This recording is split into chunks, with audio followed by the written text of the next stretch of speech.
In the heart of Melbourne's Collingwood district, nestled on the quiet Easy Street, stood a modest terrace house that would soon become the epicenter of a mystery that would haunt the city for decades. On January 13, 1977, two women were found brutally murdered inside their home. Suzanne Armstrong, a 28-year-old single mother, and her close friend, 27-year-old Susan Bartlett, a dedicated schoolteacher, were discovered lifeless, their lives extinguished in a manner so violent it would leave an indelible mark on the community. The crime scene was chilling. Suzanne was found in her bedroom, stabbed 27 times, with signs of sexual assault. Susan was discovered near the front door, face down, with 55 stab wounds, indicating a fierce struggle. There were no signs of forced entry, suggesting the killer was someone they knew. The only survivor was Suzanne's 16-month-old son, Gregory, who was found unharmed in his cot, a silent witness to the horror that had unfolded. The investigation that followed was exhaustive. Detectives scoured the neighborhood, interviewed countless individuals, and examined every lead. Yet, the case remained unsolved. The community was left in shock, grappling with the brutal reality that a killer was among them, walking free. Years turned into decades, and the Easy Street murders became one of Melbourne's most notorious cold cases. Despite a $1 million reward offered in 2017 and advancements in forensic technology, the case remained dormant. The victims' families were left to mourn, their grief compounded by the unanswered questions and the relentless passage of time. But then, in September 2024, a breakthrough came from an unexpected quarter. A 65-year-old man, holding dual Australian and Greek citizenship, was arrested in Rome, Italy, in connection with the murders. The arrest was the culmination of years of painstaking investigation, including DNA analysis that linked the suspect to the crime scene. This development sent shockwaves through the community and the families of the victims, who had long awaited justice. The man arrested was Perry Karumblis, a former resident of Collingwood and a former student at the same school where Susan Bartlett taught. At the time of the murders, he was just 17 years old. His arrest marked a significant turning point in a case that had remained a haunting enigma for nearly 5 decades. Karumblis had been a person of interest since at least 2017, when he was asked to provide a DNA sample along with other suspects. However, he had emigrated to Greece prior to providing any DNA to police. Due to Greek residents and their statute of limitations on the initiation of an arrest warrant for murder charges, authorities were unable to seek his arrest while he remained there. His arrest in Rome marked the first opportunity for such an action. The extradition process was swift. Karumblis was returned to Australia, where he faced charges of 2 counts of murder and 1 count of rape. The legal proceedings are ongoing, but the arrest has provided a sense of closure to the victims' families and the community that had been left in the dark for so long. The Easy Street murders case serves as a poignant reminder of the resilience of those who seek justice and the relentless pursuit of truth, no matter how much time has passed. It underscores the importance of forensic science and international cooperation in solving cold cases, and it offers a glimmer of hope to those who believe that no crime, no matter how old, should go unpunished. As the legal process unfolds, the community watches closely, hoping for justice, and reflecting on the lives of 2 women whose stories were nearly forgotten, but whose memories will now be honored and remembered. This has been a documentary on the Easy Street murders, a case that remained unsolved for nearly 50 years, until the truth finally emerged from the shadows. It was a time when Melbourne was changing, growing and evolving, But for all the progress that defined the late 70s, one quiet street in the heart of Collingwood would soon become a place marked by an unspeakable tragedy. On January 13th, 1977, Melbourne was just another Australian city, vibrant and filled with the hum of life.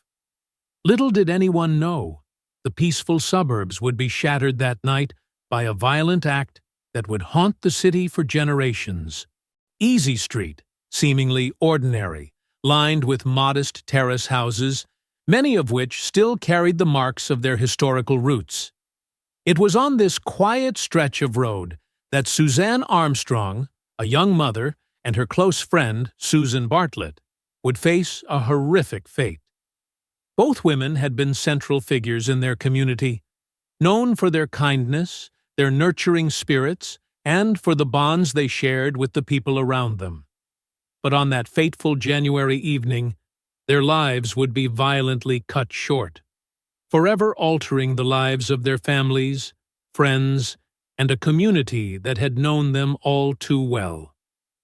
Suzanne Armstrong, just 28 years old, was a mother above all else. She had been through the pain of a recent separation from her partner, but her focus was always on her son, Gregory. Suzanne had the heart of a lion, determined to protect her child and provide for him on her own. Her life was simple, yet fulfilling, spent in the quiet rhythms of motherhood, friendships, and a small, comforting home. Susan Bartlett, 27, had a personality that could light up any room. A dedicated teacher, her compassion shone through in everything she did. Known for her vibrant, kind-hearted nature, Susan was the type of person whose very presence made others feel cared for. A woman who dedicated her life to educating children, helping them grow not just academically, but personally. She and Suzanne had shared countless moments together, their bond as strong as family, their laughter a fixture in each other's lives. On the afternoon of January 13th, 1977, Susan had planned to visit Suzanne's home for a routine catch-up. They were friends, close like sisters, a bond formed over years of shared experiences and mutual care. What was meant to be another quiet, simple visit, however, would become the beginning of a mystery that would remain unsolved for decades. 3 days later, the silence of Easy Street would be shattered. The neighbors grew concerned after no one had seen Suzanne or Susan for days. Their usual routines, their familiar presence, had vanished, leaving behind only an eerie quiet. When a neighbor decided to check on them, they were met with a chilling sight. Suzanne and Susan were both dead, victims of a brutal and violent attack. Suzanne was found in her bedroom, her body riddled with stab wounds, 27 in total. Her life taken in a savage, unrelenting attack. There were signs of sexual assault, further deepening the horror of the crime. In another part of the house, Susan lay face down, her body covered in 55 stab wounds. The violence of the assault was brutal. No mercy, no escape. Both women had fought, their struggle evident in the evidence left behind. But as the detectives arrived on the scene, there was one detail that no one could explain. Suzanne's 16-month-old son, Gregory, was found in his cot, completely unharmed. The baby was alive, nestled in his blanket, peacefully sleeping, as if untouched by the carnage around him. The killer had left him alone, undisturbed. No one could make sense of it. The question that would haunt investigators for decades was simple. Why had the killer spared the child? Was it a deliberate act of mercy? Or was there something more to the story? A deeper connection? A hidden reason for leaving the baby alive? The investigation quickly turned into a search for answers, with detectives questioning everyone who had been close to Suzanne and Susan. Family members, friends, co-workers, and even those who lived in the same neighborhood were interviewed. Each one asked the same question: who could do this, and why? Yet, despite their efforts, no clear leads emerged. The case, once fresh and full of potential, soon became a frustrating puzzle that no one could solve. There was no indication of forced entry, no signs of a struggle at the door, and no witnesses to the crime. It was as though the killer had vanished into thin air. As the days turned to weeks, and then to months, and months turned into years, the Easy Street murders became one of Melbourne's most notorious cold cases. The police remained relentless in their pursuit, but with each passing year, the trail grew colder. The community's fear and frustration began to rise. Who had committed such a horrific crime, and why had they seemingly vanished without a trace? For the families of Suzanne and Susan, the pain never dulled. They held on to the hope that one day they would get the answers they so desperately sought. But the years slipped away, and the case remained unsolved, its questions unanswered. It would be a cold case, hidden in the archives of the Melbourne Police Department for nearly half a century. The horrors of that night seemed all the more incomprehensible when you considered the quiet, suburban life Suzanne and Susan had lived. Their home, which had once been a haven for both, had become a site of unimaginable terror, where innocence was destroyed and lives shattered in the blink of an eye. The air was thick with tension, as though the house itself had absorbed the brutality of the crime, leaving a lingering chill behind.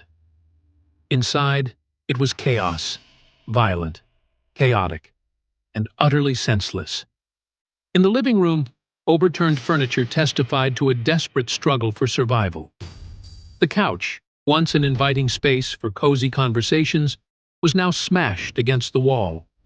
Blood spattered the walls, the carpet, and even the ceiling. In the corners, shards of broken glass from a shattered coffee table lay scattered like remnants of a nightmare, sharp edges glinting under the dim lights. The violence was so intense, it was almost as if the killer was trying to erase every trace of the women, to break them down beyond recognition. In the kitchen, things were no different. It had once been a place of warmth, where Suzanne prepared meals for her son and shared laughter with friends. Now, it was a battleground. Cabinets hung open, their contents spilled onto the floor in a haphazard fashion. A knife, dropped carelessly in the midst of it all, was still covered in blood. It seemed as though the killer had been there for a long time, taking their time as they moved through the house, methodically searching for something, perhaps for something to satisfy an inner hunger for violence. In the bedroom, the scene was even worse. Suzanne, the devoted mother, the woman who had once spent so many nights tucking in her son, lay dead. Her body was covered in 27 stab wounds, each one a brutal testament to the killer's ferocity. Her skin, once warm and alive, was now a canvas of death. The blood had pooled beneath her, staining the bedclothes in a chilling reminder of the violence that had stolen her life. And then there was Gregory, the one part of this nightmare that defied all logic. The child, barely a toddler, was found in his cot, asleep, completely unharmed. No sign of injury, no sign of a struggle. How could this be? How could the same person responsible for the savage attack on two women, a person who had shown no mercy, leave a child untouched? Gregory's survival became the most perplexing aspect of the entire case. Was the killer incapable of harming a child? Or was it deliberate? Some suggested that the killer had shown mercy. But was that really the case? Or could it have been part of a twisted plan? One that saw the killer leaving Gregory alive, perhaps as a way to torment the surviving family members, or to make the crime more confusing. In a case like this, everything was possible. And yet no theories seemed to provide the answers investigators were desperate to find. The investigation began in earnest, but the pieces of the puzzle seemed to be missing, slipping through the cracks with every lead that fizzled out. Detectives examined every possible angle, looking for signs of forced entry, but found none. Nothing had been taken from the house. There were no signs of a robbery, no signs of a break-in. The house had been left untouched, except for the bloodshed that filled it.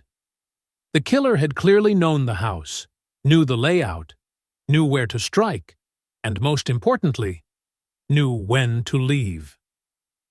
Early theories suggested that the killer may have been someone Suzanne knew, a former lover, an acquaintance, or a friend who had turned violent.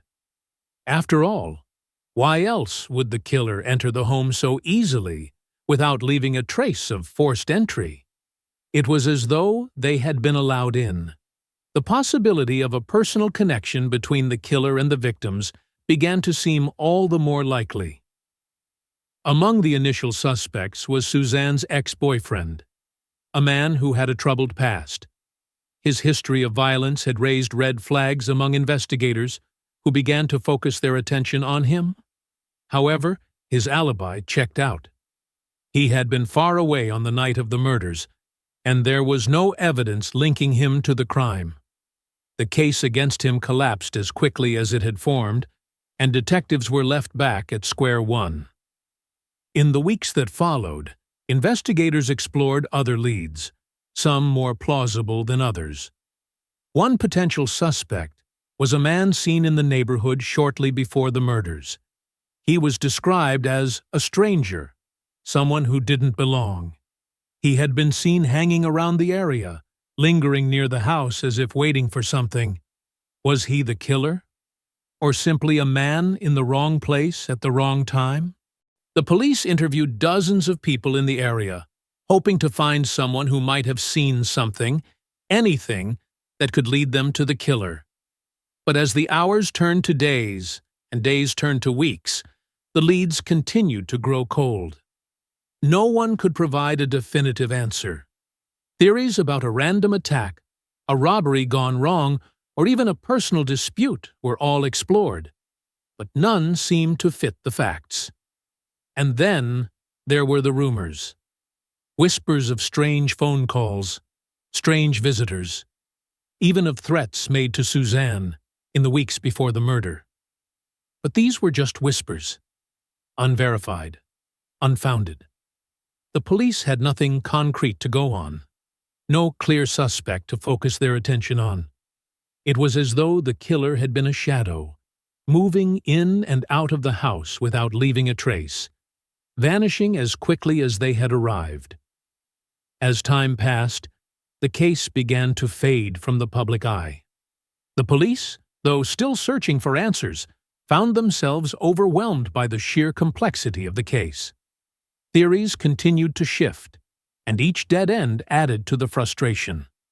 Despite their best efforts, the killer remained elusive. As the years turned into decades, the murder of Suzanne Armstrong and Susan Bartlett slowly slipped into the category of unsolved crimes. The case was no longer a fresh headline, but rather a cold case, gathering dust in the archives of the Melbourne Police Department. Yet, the question of why the killer spared Gregory and who had truly been responsible for the deaths of Suzanne and Susan lingered in the minds of those who had been touched by the tragedy. As the months turned to years, the hope for a resolution began to fade. The investigation, once brimming with possibilities, had ground to a halt. The trail of leads grew cold, each one evaporating like mist before dawn. With no physical evidence to speak of, the police found themselves without the vital clues needed to push forward. The missing pieces of the puzzle remained out of reach, just beyond their grasp.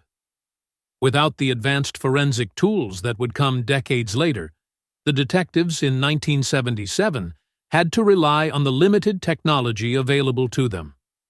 Fingerprints were taken, but they led nowhere. blood samples were gathered, but they couldn't yield any clear answers. No DNA tests to match or compare. No ballistics testing to determine the weapon used. The killer had left no obvious clues behind, and without the science to match up the pieces, the case stalled. Investigators were left grasping at shadows, an eerie realization that they were chasing a killer who had left nothing to be found. In those days, the investigation relied heavily on witness testimony, yet the silence was deafening. The neighbors who lived just a stone's throw away from the crime scene heard nothing. No screams, no breaking glass, no sounds of struggle. The night the women were killed, it was as though the entire street had fallen into a deep, unnatural slumber. No one reported anything suspicious. No one had seen a car parked outside or a figure lurking in the shadows. As the months dragged on, a sense of hopelessness began to seep into the investigation. With no witnesses and no solid leads, the case began to lose its urgency. Officers who had once given their all to the case now found themselves stretched thin, with fewer resources and a growing list of new cases to investigate. Their attention naturally shifted. But the families of the victims and the local community, still reeling from the shock of the brutal murders, felt the sting of a case left unresolved. In the public eye, the case had become a sensation, a local tragedy that gripped Melbourne's residents. The media, once hungry for every detail, had now moved on, with new headlines filling the newspapers. The murders of Suzanne Armstrong and Susan Bartlett had become a grim footnote, one among many unsolved cases. The community, which had once been in turmoil, began to heal. Slowly, perhaps too slowly, but still they moved on. Yet beneath the surface, a quiet anger lingered. Why had the killer not been caught? Was there something more to the story? The questions lingered in the back of their minds, even as life returned to normal for most. As the years went by, the case fell deeper into obscurity. New families moved into the neighborhood. New crimes grabbed the headlines. The murder of Suzanne and Susan became a part of Melbourne's history, a tragedy no one could forget, but one that few still actively discussed. The cold case file was shoved into the back of a cabinet, and the cold winds of time began to settle in. The investigation had become yet another unsolved case, another forgotten chapter in the city's tragic history. But even in the midst of silence, the case never truly disappeared. For the families of Suzanne and Susan, the pain never faded. They never gave up hope that one day someone would remember, someone would come forward, someone would finally solve the mystery of what had happened on Easy Street. And as the years turned into decades, something changed. A new generation of detectives, equipped with the technology and resources that the original investigators could only dream of, began to take a fresh look at cold cases. As forensic science advanced, as DNA testing became the cornerstone of modern criminal investigations, the Easy Street murders, once buried beneath a mountain of unresolved questions, began to resurface. The police reopened the case in the hopes that new technology would finally unlock the answers they had been denied all those years ago. Forensic advances, such as DNA profiling and genetic genealogy, gave investigators tools that hadn't existed in the 1970s. The case was no longer constrained by the limitations of the past. The cold case, like so many others, was about to get a second chance. But would this new evidence, this fresh look at old files, finally uncover the truth behind the murders? Would it be enough to bring closure to the families of Suzanne and Susan, and to the community that had never truly recovered? As the investigation began to pick up steam once again, the haunting question remained. Why had the killer spared Gregory? Had the killer intended to leave him behind as a witness? Or had there been something else at play? Was there a deeper, more unsettling reason for the child's survival? The investigation would continue, but the truth was still out of reach. As time pressed on, the ghost of that terrible night in 1977 still haunted the quiet streets of Melbourne. The killer, who had once walked among them, remained a mystery. But the search for answers, though slowed by the years, was far from over. In the years since Suzanne Armstrong and Susan Bartlett's brutal murders, the case had remained frozen in time.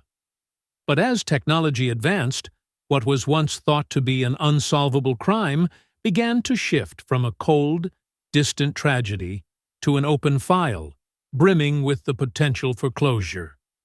The arrival of groundbreaking forensic tools gave the case an unexpected new direction. The hope was rekindled, and, for the first time in years, the detectives were beginning to see a path forward.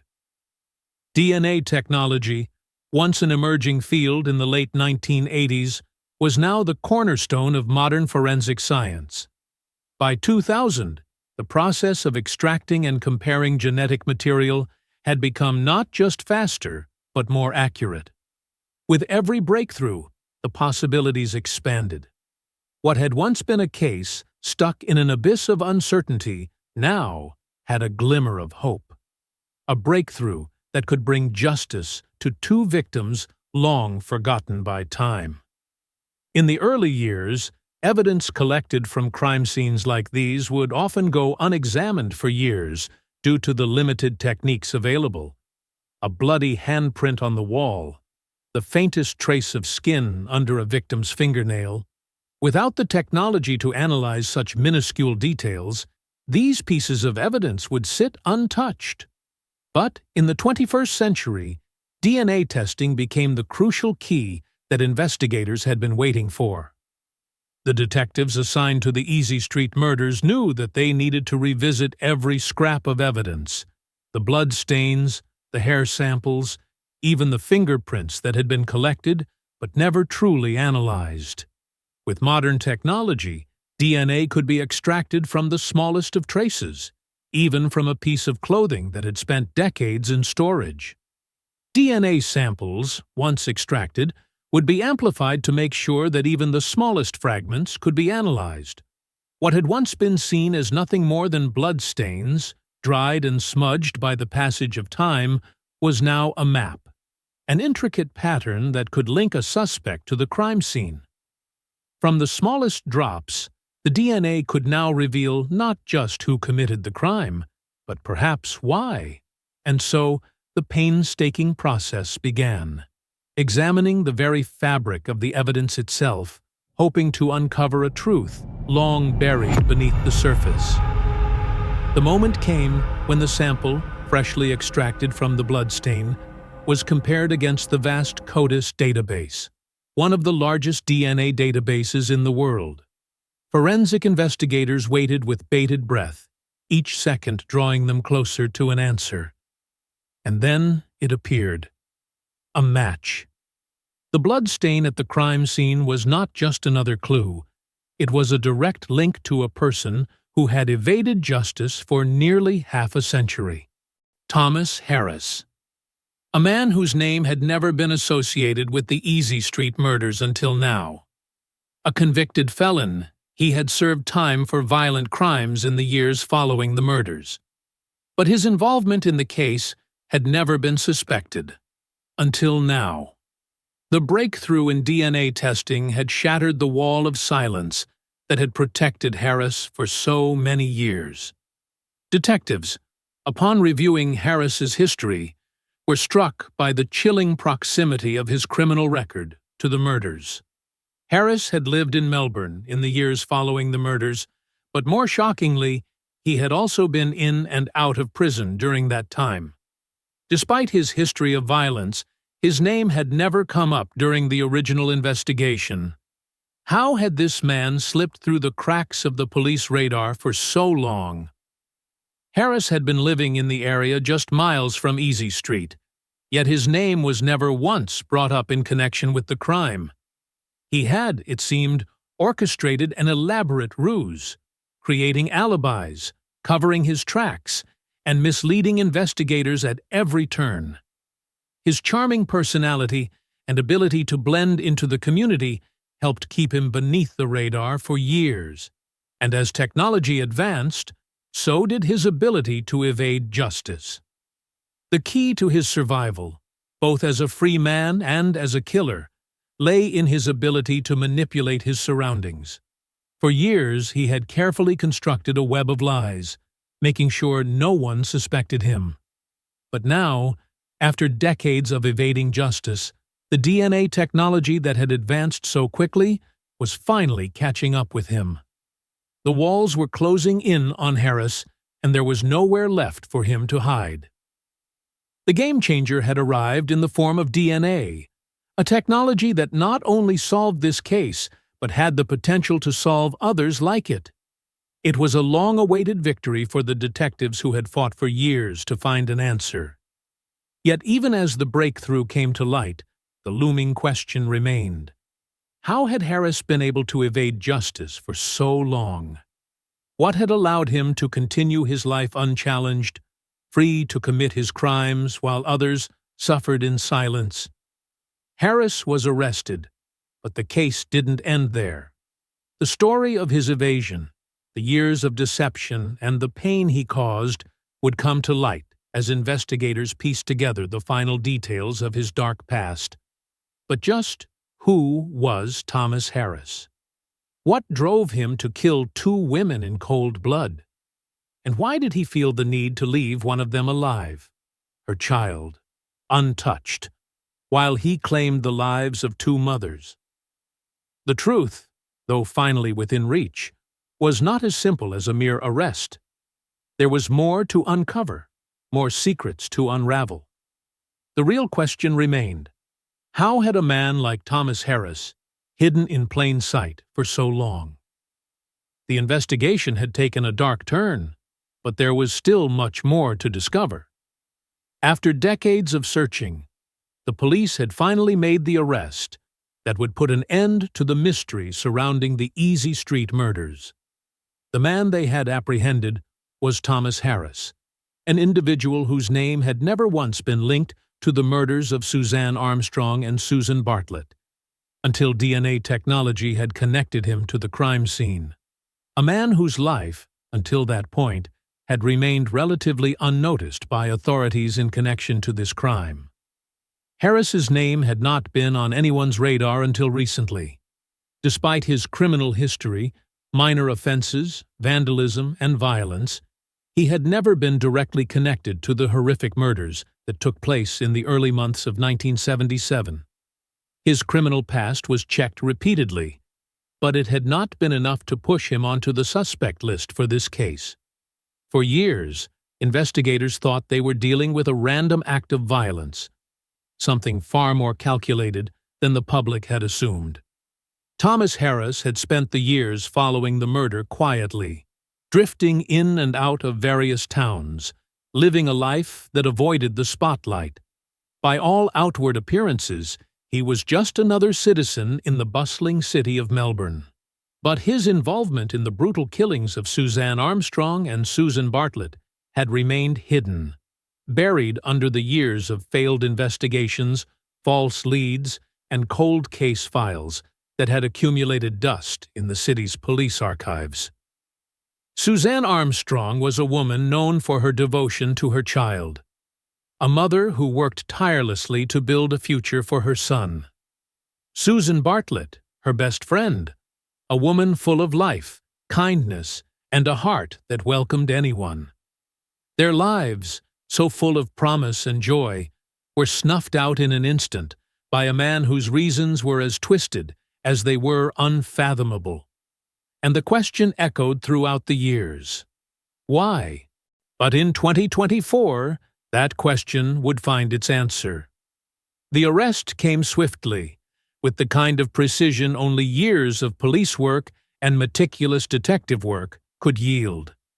It was late at night, the kind of night where most of the city had long since drifted into their own worlds. Harris had no idea the officers were on their way, that his years of evading justice were coming to an abrupt and violent end. When the police knocked on his door, Harris did not resist. There was no fight, no challenge. The man simply stepped into the hands of the law as though he had been expecting this moment all along. The calmness in his demeanor was unsettling. He offered no words of defiance, no plea for mercy. His arrest was as cold and calculated as the murders themselves. Harris's history was no stranger to violence. His criminal record was marked by petty offenses, street fights, and even a history of harassment. Yet, there was nothing in his background to explain the gruesome act he had committed. Even the officers involved in his arrest were left wondering, what had driven this man to kill 2 women so brutally? In the interrogation room, the weight of his actions slowly began to settle in. Thomas Harris was about to become the focus of a worldwide investigation that would uncover truths about the crime, but also reveal terrifying insights into his disturbed mind. The detectives knew that the confession they had been waiting for would not come easily. They had to peel back the layers of a man who had buried his secrets for decades. The interrogation began as expected, with questions that Harris had answered countless times in his life. Who are you? Where were you on the night of the murder? But when it became clear that Harris was not willing to answer these questions directly, the officers shifted their tactics. They presented him with what they had: irrefutable DNA evidence that tied him to the crime scene. His name, his blood, his connection to the murders. At first, Harris's response was chillingly nonchalant. He didn't show any signs of remorse or shock. Instead, he calmly stared at the photographs, his face betraying no emotion. It was as if he had been desensitized to the violence that had erupted inside that house, as if it was something he had done 100 times before. His silence spoke volumes. It took hours for Harris to open up. His first words were as detached as his demeanor. No guilt, no sorrow, just a cold recounting of the events that had taken place nearly 50 years ago. "I did what I had to do," he stated simply, as though his actions were justified. Harris detailed how he had waited until the women were alone, vulnerable in their home. He spoke about the satisfaction he had felt as he carried out the killings. His words lacked any remorse, no empathy for the pain he caused. It was as if he was recounting a mundane task, not the brutal murder of 2 women. What baffled detectives, though, was why Harris had spared Suzanne Armstrong's baby. In his confession, he claimed he had no intention of harming the child. Yet his actions, his motive, remained unclear. Why had he chosen to leave the baby unharmed? Was it a deliberate decision, or was it simply an afterthought? This was the most unsettling part of the entire case. Harris's inability to offer a clear explanation for this act haunted investigators long after his confession. The baby, untouched and alive, had been left in the corner of the room, a chilling reminder of the twisted nature of the crime. Though Harris had been caught, questions still lingered. Why had he done it? What drove him to such extremes? In the years to come, investigators would continue to search for answers, piecing together the fragments of his story. But one thing remained certain. The crime was now closed, and the city could finally begin the slow process of healing. The arrest of Thomas Harris may have closed one chapter, but the story of the Easy Street murders would live on in the minds of the people who had been touched by the tragedy. The mystery was solved, but the wounds it had left in the community would never fully heal. As for Harris, his story was far from over. The trial, the aftermath, and the deep, unsettling silence that lingered in his confession would all come to shape the legacy of a crime that Melbourne would never forget. The city of Melbourne will remember this case, not for the name of the killer, but for the victims who lost their lives and for the courage of those who never gave up in seeking justice. With the arrest of Thomas Harris, a long-awaited chapter in the tragedy of the Easy Street murders had closed. But while the police had brought the man responsible for these heinous crimes to justice, the effects on the community, on the families left behind, were far from over. For nearly 5 decades, the residents of Melbourne lived with the dark shadow of the unsolved case hanging over them. Now, with the arrest of the killer, their collective grief began to take shape. The family of Suzanne Armstrong, particularly her son, who had been a baby at the time of the murders, was left to grapple with the realization that the closure they had longed for had finally arrived. But at what cost?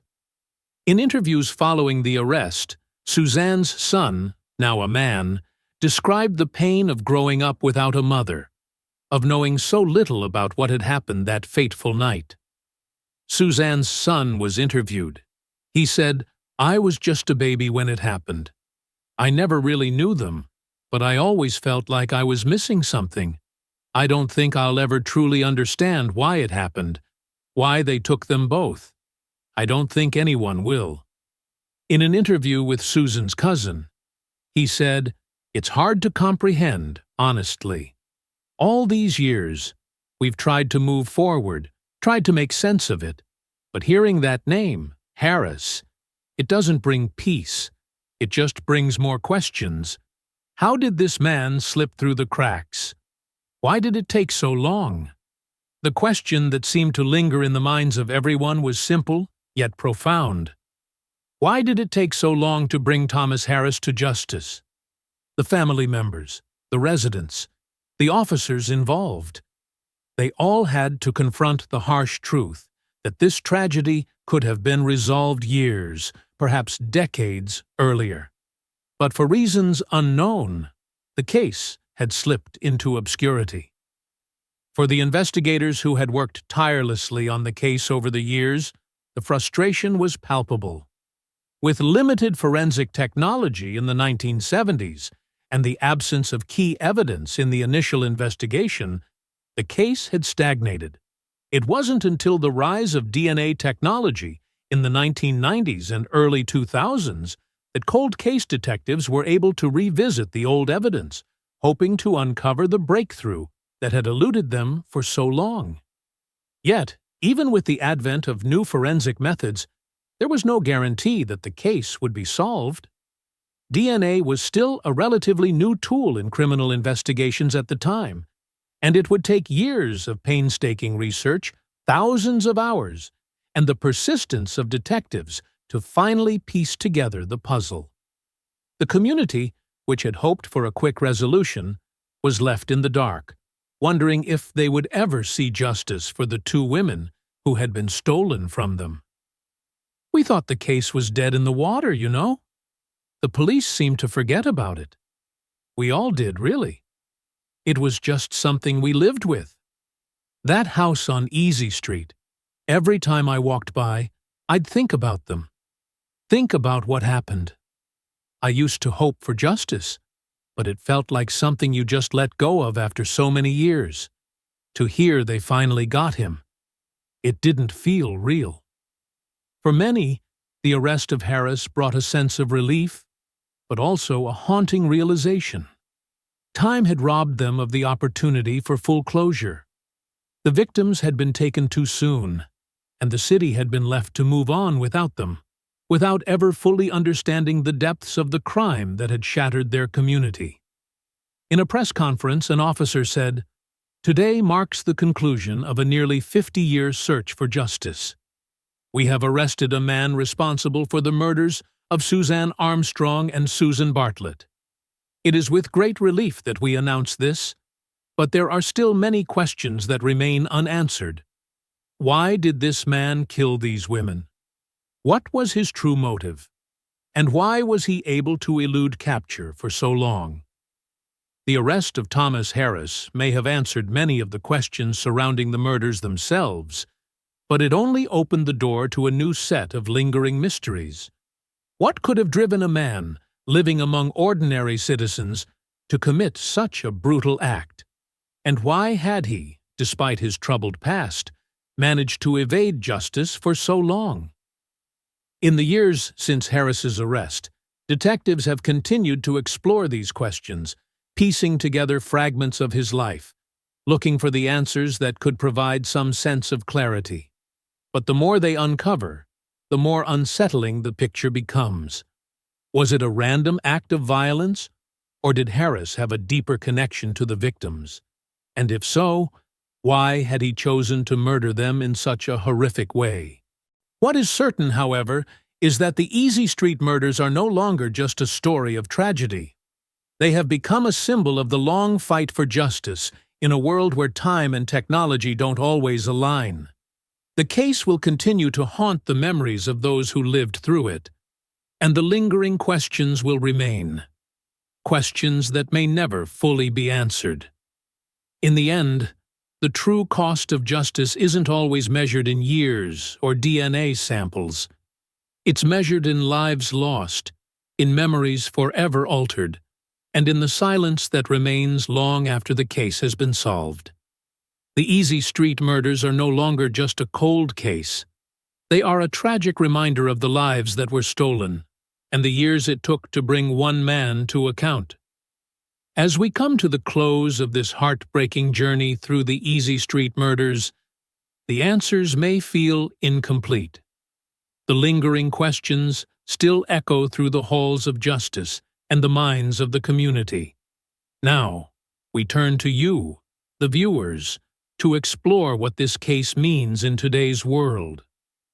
The murder of Suzanne Armstrong and Susan Bartlett remains one of the most chilling examples of a crime that endured for decades. But it's not just the crime itself that captivates the imagination. It's the question of why it took so long to bring the killer to justice. Could modern forensic technology have changed the course of this investigation? Could advances in DNA analysis, which became mainstream years after the crime, have uncovered the killer's identity far sooner? Imagine if DNA testing had been available in the 1970s. Could it have connected Thomas Harris to the crime right away? Could it have saved the victims from the horrors that followed? It's a question that lingers, but one we will never truly know the answer to. Technology evolves, and with it, the ability to bring justice to light. But the heartache of waiting for decades for answers can never be erased. But perhaps the most chilling question of all: what drove Thomas Harris to commit such a heinous act? Was it a random act of violence? Was there something deeper within him, some unresolved issue or personal vendetta, that pushed him to murder two women in such a brutal way? Or was it the cold, calculated violence of a predator who chose his victims carefully, in a community that trusted him? What do you think? What could have motivated him to do something so unspeakable? Was there a personal connection between Harris and the victims, or was it simply the act of someone with no regard for life?